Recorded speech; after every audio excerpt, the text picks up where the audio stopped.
in the first half, but they defended, they guarded us, and quite honestly, they had two seniors that just took the game over. Akanu and Bird, I think, combined for 15 and 35 points, and then the Harkins kid played a great point guard. I recruited Harkins when I was the head basketball coach at Cabrini College, a Division III school in Philadelphia, and I knew if we got him at Cabrini, he'd be a steal because I thought he was a Division II player. And but it was the seniors, and our inexperience showed tonight. But hats go off to Adelphi. They basically did what we did the other night at Stonehill, and Dom Savino, I know for a long time, and I'm happy for him getting to the championship game.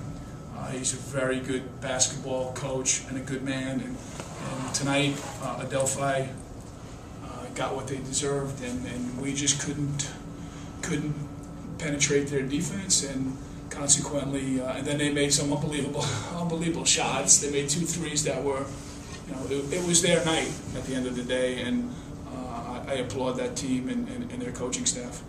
Now that it's over, would Adelphi, if Adelphi wins on Saturday, would that screw up any NCAA chances you have? Or how do you I think Adelphi, if they win, that takes away an at-large bid for somebody, but I'm not, part of the committee, but we put ourselves in good position. We're 20-9, and our wins, we just want to believe 10 out of 13 games, and we lost in the semifinals to a very good basketball team that happens to be playing really good basketball. They went to AIC and beat them, and they came here and beat us, and now they have to go to Bentley, and that's going to be a tough task.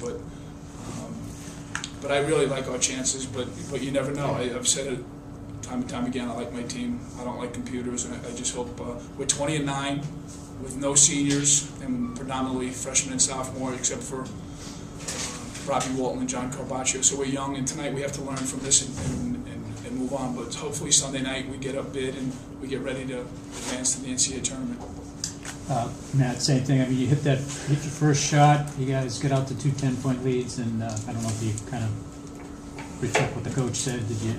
What did they do that kind of got you guys all discombobulated after that fast start? Well, I think that we started off well, like you said. We hit our shots at the beginning, got a quick 10-point lead. But I think what they did down the stretch better than us is they really defended. They did a great job, in defensive end, guarding our players. And on the offensive end, they also hit some very good shots, some very tough shots. So, like Coach was saying, you got to give credit when credit's due. They played a really good all-around game. And obviously a little bit of our inexperience showed tonight. But the season might not be over. Hopefully, everything goes well with the committee, and we're hoping we can continue on our season. The other night was obviously a very emotional way to get out there, a place where you kind of get your vengeance. Any emotional drain, or not really coming in tonight? I mean, yeah, it's obviously like tonight we really wanted to win. Especially getting it's probably the best crowd we've had all year. With the kids showing up, and it's definitely one that we wanted to get. But like I was getting back to it, you got to tip your cap to those guys. The seniors on their team, Bird and Cognier, they played really well, and they just played better than us tonight. Bottom line. Greg, 23 points off the turnovers. You had 17 turnovers for the game. You feel your inexperience really showed up in the turnover game, or was just that tenacious defense? Well, I think it was a combination, but I give them more credit than they were. Just, it seemed everywhere the ball was, there was one black jersey and another one coming and another one coming. And when that happens, you turn the basketball over, and then they're fast, and they won the game the way we wanted to win the game. And it was I told everybody it was going to be a very, very difficult game, and their defense was, it's an absolute reversal. They had 12 steals and we had 4 steals, and we led the league in steals. So tonight they were quick. I think they were one step quicker. They were just bouncier there, and And sometimes you're on the road and there's no pressure on you, just like us against Stonehill. And it doesn't matter where you play this time of the year, really. The crowd was great, and we wanted to give them a good game, but it was Adelphi's ability to turn us over and be there at every stop, and it made it really difficult for my team, whether we were young or old. We noticed the improvement of David Akinaway from last year. Yeah. His championship game to senior. He definitely worked over in the summer, really. Oh my God, he played like a, Yeah. I've coached in the different levels of Division I basketball. I think I have Division I players on my team. Right. Guys sitting right over here could play Division I, but that dude tonight played like like he had to pull up jump shots and rebounds and off the dribble, and he had the look, and I can't kind of define it, but I know it when I see it. I saw that look in him, and that was the same look we had the other night. So I just hope that we get a chance to have that look again in the tournament, and I know if we make the tournament, we're not probably going to play Merrimack, so we'll play somebody else, and we'll just, we won't play now until a week from Saturday, so this game will be out of our system, and we bounce back well, these Riverhawks, and I know we will if we're able to have the privilege to play in the NCAA tournament. Now that you look at it, 29 games into the season, just a quick overall view of the season. It was a transition.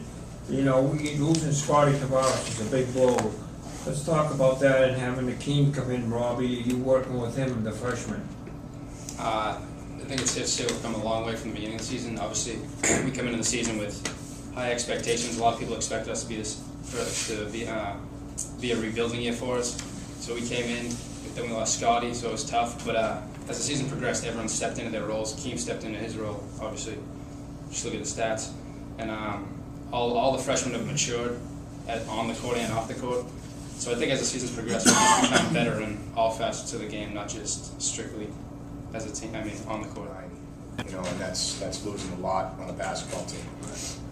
We lost a lot to graduation and some transfers, so like Robbie was saying, it was kind of viewed as a rebuilding year, but I think that the way that Coach and his staff went about recruiting these guys, we went out and we got some really, really good players. You can see Akeem Williams really filled that void this year, and Antonio Bivens came in and gave us some really good minutes and pretty much electrified the crowd anytime he was in there.